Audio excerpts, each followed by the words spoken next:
Ben Israel, with Art Katz and Paul Gordon.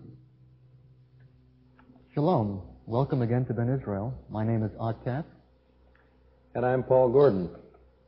You know, this morning we had the opportunity of speaking to a very fine Jewish man who is a leader in the Jewish community.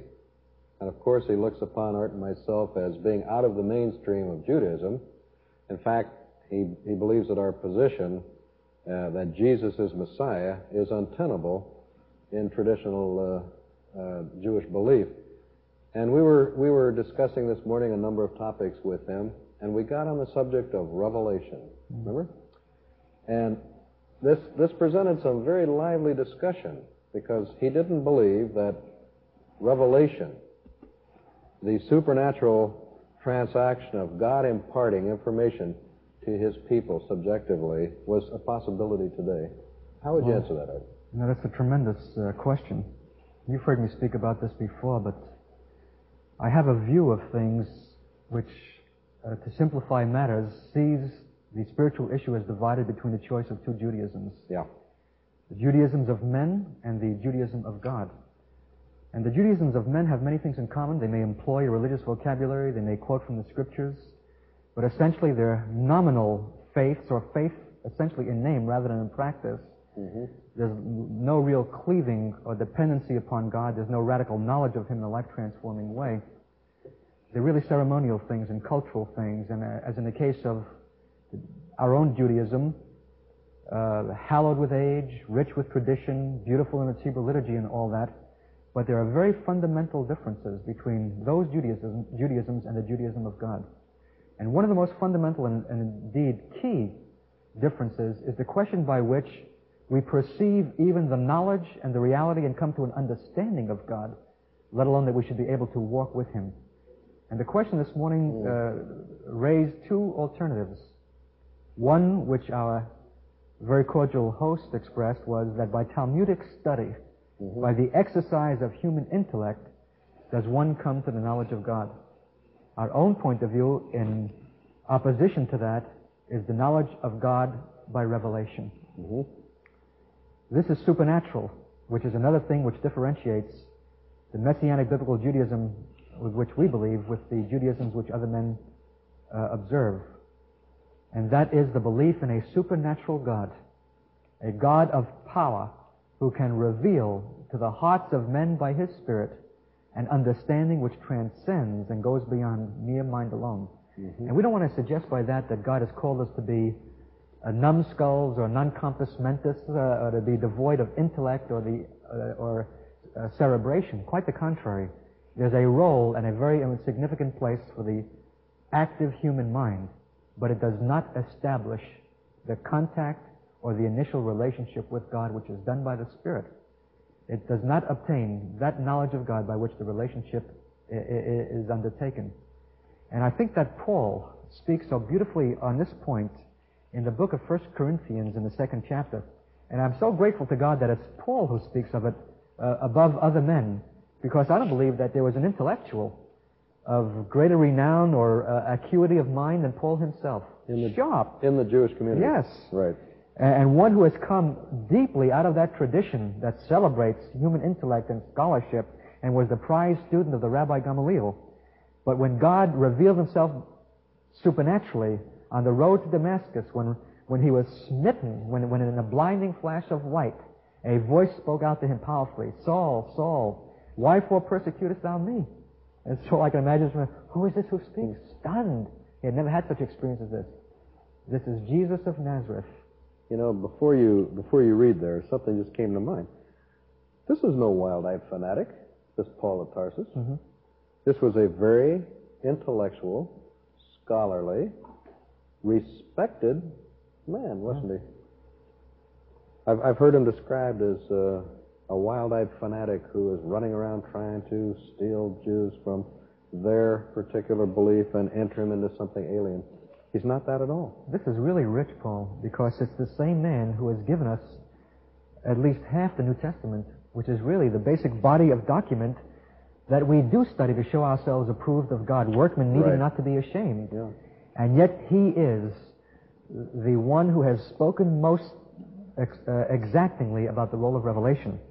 And look at the way the second chapter begins. And I, brethren, when I came to you, came not with excellency of speech or of wisdom, declaring unto you the testimony of God. And who was more equipped to come in such a way than Paul himself? Yes. For I determined not to know anything among you except Yeshua HaMashiach, Jesus Christ, and Him crucified. And I want to emphasize the words, I determined not to know. Act of will. Because it really is an act of will. And I have to admit myself as a Jewish man and one who loves the ruminations of mind and the exercise, the scintillating power of exercising one's own mind, that I have to myself determine often to shut this cotton-picking thing off. Yeah.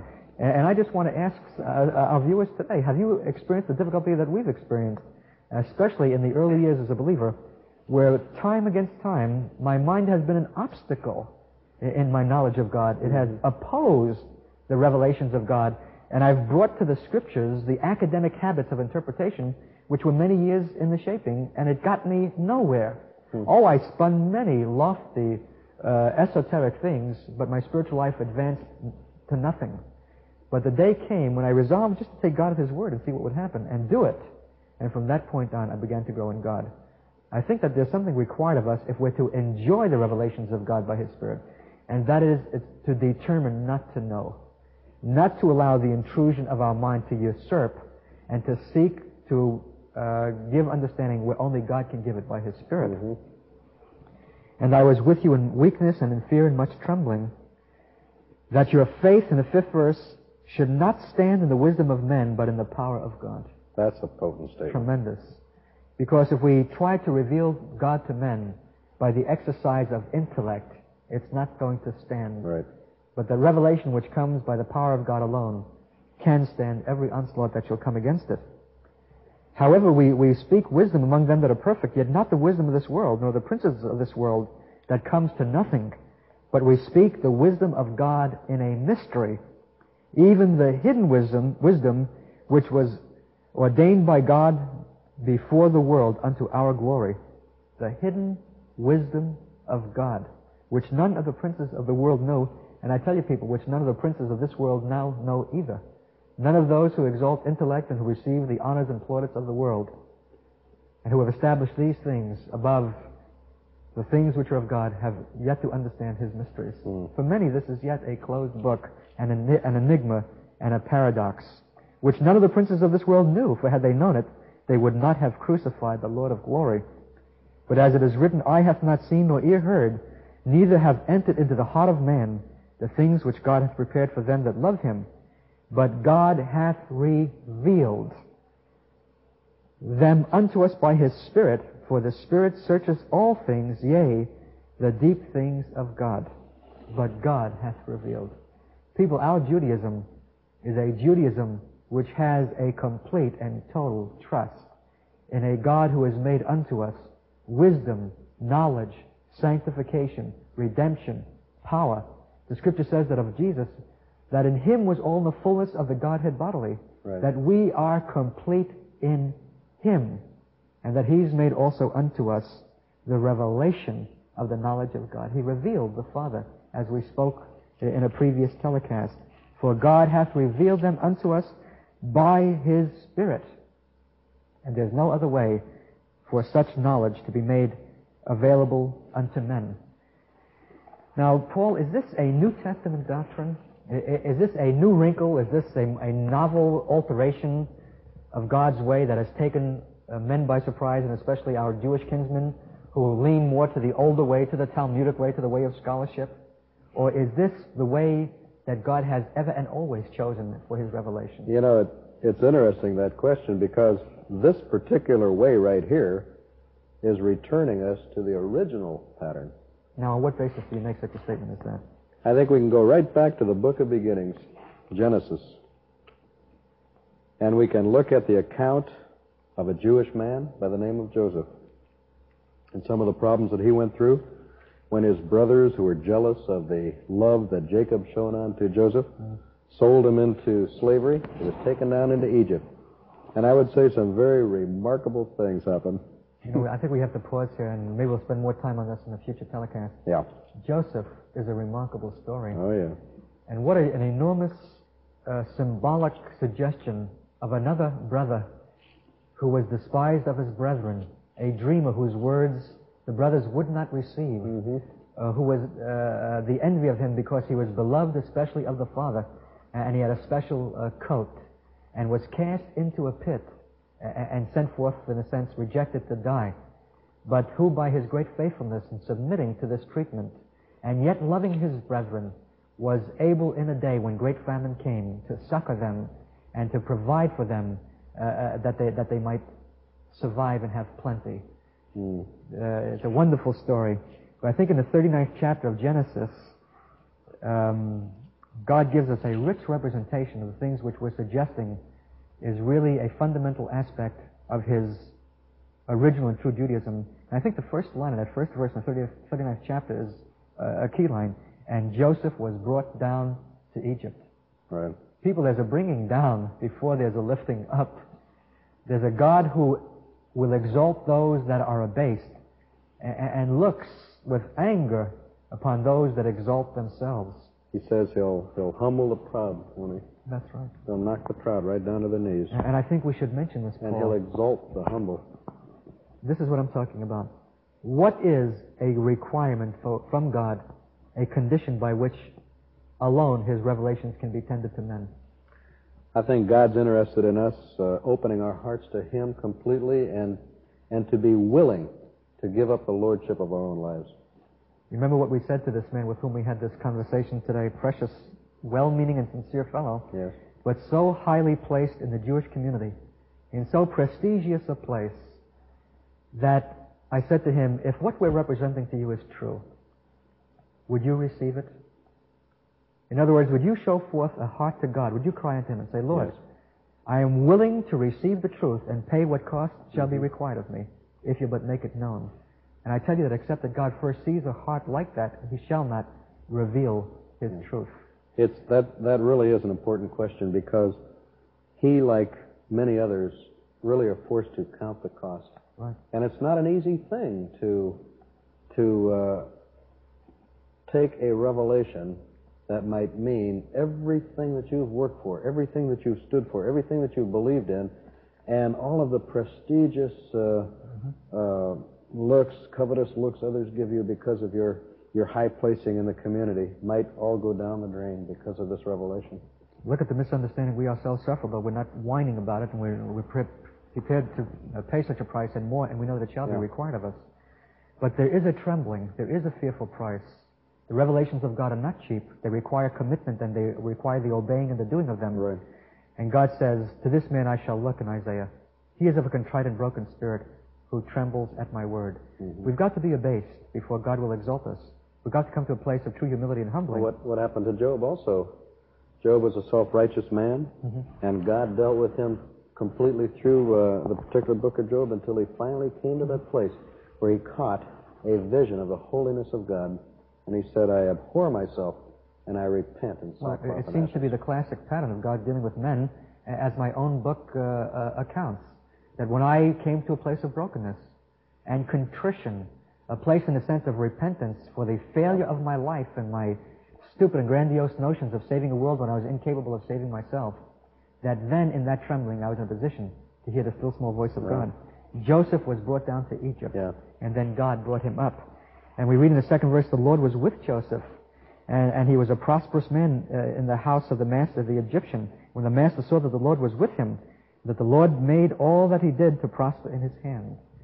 Here was obviously one blessed of God, lifted up by God. And then we come to this enormous encounter in the 7th verse of that 39th chapter. It came to pass after these things that his master's wife cast her eyes upon Joseph, and she said, lie with me. But he refused. And he said unto his master's wife, behold, my master knows not what is with me in the house, and has committed all that he has to my hand. There is none greater in this house than I, neither has he kept back anything from me. Because thou art his wife, how then can I do this great wickedness and sin against God? How did he know that? What a mensch. What a mensch. What a moral constitution. In fact, I'm not doing him justice. This is more than mere moral predilection. There was a shudder expressed here, an innate horror against sin. And what is it that you just asked? Well, how did he know it was even sinning against God? This is at least a couple of hundred years before the law came down from Sinai. How then can I do this great wickedness and sin against God? That's really a question, Paul. How did Joseph know, centuries before the giving of the law at Sinai, that thou shalt not commit adultery? How do men obtain this knowledge of God is really the question which we're discussing today. It seems as if the law, when it came, was a substitute for a more primary way of the knowledge of the way of God, which we suggest comes by revelation, by the Spirit, to those who know Him. Even before this, we've talked about this on a previous show, so we don't have to go over it completely, but even when Jacob was confronted by the angel, it was revealed to him that he was at a crossroads of his life, and lest he be blessed, he would perish forever, I think, and that's why he held on so tenuously. Yeah. The integrity of this man gives evidence of one who has gone far beyond anything that's moral and ethical. It suggests, and when we consider the treatment which he had been suffering, rejected of his brothers, unjustly accused, called a dreamer, cast into pit, sold into slavery, in servile service in Egypt, in an Egyptian's home, and now being accosted by his wife, and we're going to learn what is the consequence of his right standing before God, his unwillingness to condescend to these blandishments and these temptations, that he even, at a point where she dragged at his garment, he left and fled and got out, and holding this garment as indictment, she accused him before the others in the house and her husband as having sought to lie with her. And so what happened? His master heard the words of his wife which he spoke unto him, saying, After this manner did thy servant to me, that his wrath was kindled. And Joseph's master took him and put him into the prison, a place where the king's prisoners were bound, and he was there in prison. He suffered persecution in his obedience to God, in resisting the temptations daily, come lie with me. Those that live godly lives in Christ shall suffer persecution. That call of Potiphar's wife to Joseph, come lie with me, is no different from the call of the world today to the believer. Exactly. So here's a man a second time, in a sense, sent down into a pit, humbled, abased, and all the more for his diligence in serving God and trying to walk in God's way, even before the law had expressly been given. Now, God brings such a man again and again up from the dungeon and brings him to a place of blessing. Right. And we read that God was with him and again made him to prosper. And we know, what was the device that God used to bring Joseph again out of that dungeon? I'd say it had to be absolutely revelation and nothing short of that. Now, how do you mean that? Well, when the Pharaoh dreamed his two dreams concerning the lean cows and the fat cows and concerning the famine coming to the land, God absolutely revealed to Joseph the meaning of these dreams. It was an absolute supernatural revelation by God. How well did the counselors at the court of Pharaoh do in being able to give Pharaoh answer? Well, of course, they couldn't give Pharaoh any satisfying answers at all. You know what this suggests to me? And I hope that scholars will not think me insulting, but it suggests that human ability reached the limit. Men, no matter how well-meaning and well-intending, in fact, their very lives were hanging in the balance in their ability to answer Pharaoh, yet by their own devices, they were unable to give Pharaoh answer. They were unable even to describe to him his own dream. And here was this lowly Hebrew, despised of the Egyptians, despised even of his own brother, but one who walked in an immaculate way with God, brought forth out of dungeon to give Pharaoh answer. And the Pharaoh thought, well, maybe this is some kind of a freaky guy who's got some strange way of rubbing sticks together. And I love the answer that Joseph gives him in the 41st chapter, where Pharaoh said unto Joseph, I have dreamed a dream, and there is none that can interpret it. And I have heard say of thee that thou canst understand the dream to interpret it. Do you have some kind of magic greater than my own counselors? And Joseph answered Pharaoh, saying, It is not in me. God shall give Pharaoh an answer of peace. People, the Judaism, which is the Judaism of God, is a Judaism which recognizes that every good and perfect gift cometh from above, from the Father of light, in whom is no shadow nor variableness of turning. And that we cannot, out of our own human strength, give the answers that the world so desperately needs. It's not in us. God shall give an answer of peace. And perhaps the question for you today is, are you willing to receive such an answer? It's a costly answer that will require much of you, but also give you much, eternally much, that the world itself cannot give. And we know, of course, that God did give Pharaoh answer, and Joseph was perfectly able both to recount the dream and to interpret the dream. And then we come toward the end of the 41st chapter where Pharaoh is stunned at what this lowly Hebrew is able to reveal, because God chooses the lowly things, doesn't he, Paul? Yes, Isn't that his pattern, to choose the things which are foolish, to confound the things which are wise and the things which are mighty? Why don't you read that 38th and 39 verses for us? Let's start at 37. Okay. And the thing was good in the eyes of Pharaoh and in the eyes of all his servants. He saw something in Joseph.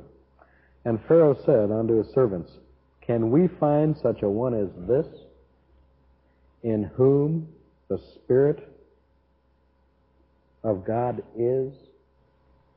Isn't that phenomenal? Pharaoh, who is representative and symbolic of all the evil in the world, recognized in Joseph that he was a man in whom the Spirit of God dwelled. That's high compliment. It really is. Because I tell you that only too often those who call themselves God's people are incapable or maybe perhaps unwilling to recognize who the men of God is. You remember that in the book of Acts when the Apostle Paul was brought to Philippi by the revelations of the Spirit of God, where he saw a vision at night of a Macedonian beseeching him, Come, help us. That they were trailed, these two Jewish men, by this demoniacal woman shrieking in its hysterical voice, These men be the servants of the Most High God who show unto us the way of salvation. And this did she many days. But the Jewish people of the community and others who thought themselves religious looked upon these men as radicals who were worthy of being only publicly whipped and being cast into a prison.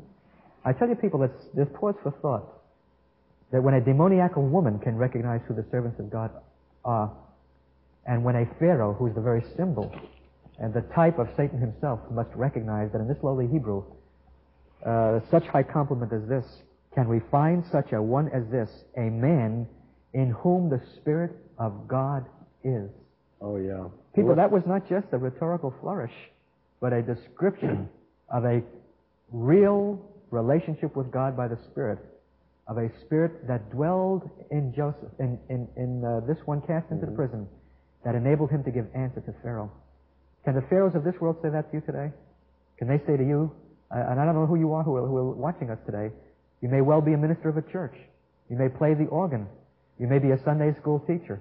You may consider yourself very religious, very Jewish, very proud. But here's the real ultimate test.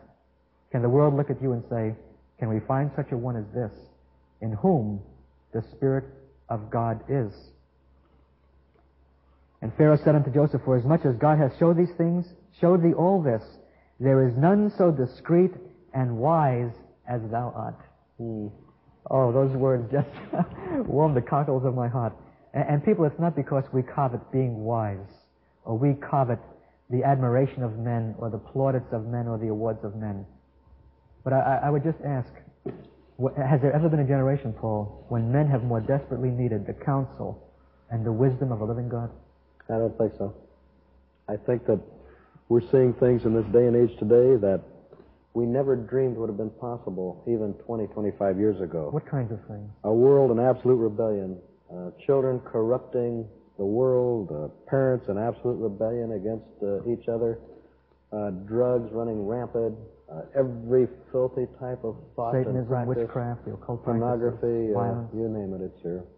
And Now, you're a bright fellow, Paul, and didn't you belong at one time to some kind of a club or an association for intellectuals? yeah, right. But I want to ask you at the same time, how are you living your life? Well, what Art's referring to, I was a member of Mensa for a couple of years until I got very disillusioned. I went to a couple of meetings, and I found that highly intelligent people can many times be absolutely pseudo-intellectual with no real foundation in their lives whatsoever. And during the time that I was flaunting in this seat of intellectuality, I was living a very unsatisfied and almost a morose life. I think that's a wonderful expression of the condition of most men. In fact, God tells us that the children of this world are wiser than the children of God. Oh, yeah. But in our wisdom, we're still unhappy, broken, and distressed. And I want to end today with this. It's interesting that when God touches a man, his name is changed. Pharaoh himself had to give Joseph a new name. Pharaoh called Joseph's name Zaphnath Pa'aneah, And we read that that name means the man to whom secrets are revealed. There's a precious secret that God would reveal to you, ladies and gentlemen, Jew and Gentile who are watching us. It's the secret of who Jesus is, that you might know Him, love Him, serve Him, and worship Him.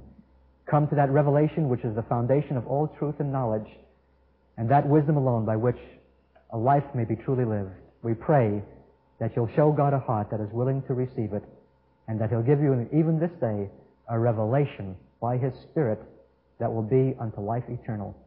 Let's sing, Paul, shall we? Yeah. Bless the Lord, O my soul. Yes. Bless the Lord, O my soul.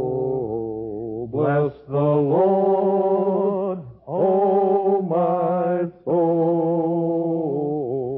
And all that is within me, bless His holy name. God bless you today.